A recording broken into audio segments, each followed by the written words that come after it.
भाई बेड़े तेरा मेंटेनेंस में दे दूंगा, आज ही दे दूंगा, पूरे साल का एक साथ दे दूंगा, वो भी रोकड़ा।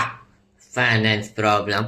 और फिर बेड़े को मिलता क्या है? चेक तो नहीं मिलता, रोकड़ा नहीं मिलता, क्या मिलता है? प्रेशर कुकर मिलता है। और जिसको प्रेशर कुकर देना चाहिए था, जो माऊजी काका थे हमारे, उनको क्या मिल जाता है?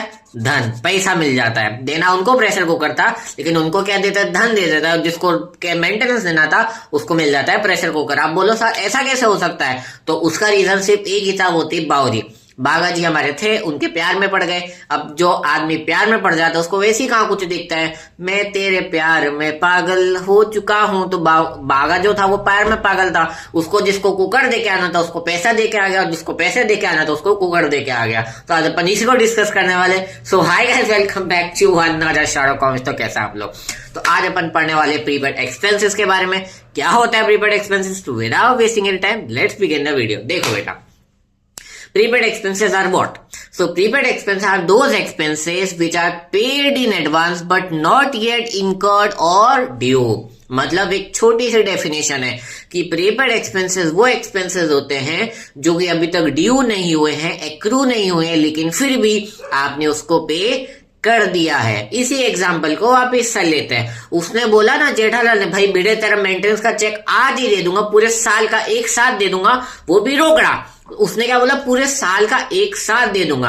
अब पूरा साल एक दिन में तो नहीं आएगा, पूरा साल नहीं हुआ, लेकिन पूरे साल का मेंटेनेंस मैं एक ही दिन में आज ही दे दूंगा, यानी कि प्रीपेड। क्या बोलते हैं उसको?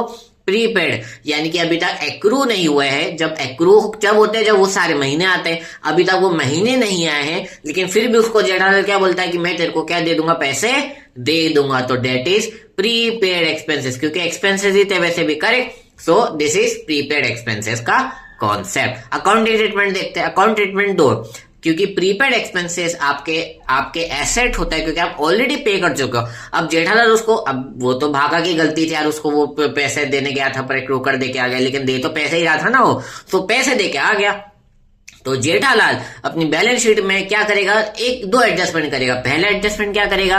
बैलेंस शीट में एसेट साइड में लिखेगा प्रीपेड एक्सपेंसेस, क्योंकि ये अब उसके पूरे साल तक का काम आने वाला है। अब उसको देने की जरूरत नहीं है, वो पूरे साल आराम से मजे उठाएगा रेंट के आराम से, तो इसलिए उसको मिल जाएगा। ठीक है, तो एक लिखेगा एसेट साइड में। एंड सेकंड ट्रीटमेंट होगा पीएनएल में। जो भी आप एक्सपेंस लिखते हो, अब क्योंकि वो एक्सपेंसेस अभी तक इंकर्ड नहीं हुए, तो जो भी एक्सपेंसेस, मान लो रेंट है, मेंटेनेंस है, उसमें से वो प्रीपेड वाला माइनस किया जाएगा to represent the true view of the business. तो ये था प्रीपेड एक्सपेंस का कॉन्सेप्ट। तब तक के लिए Tata study land, be happy.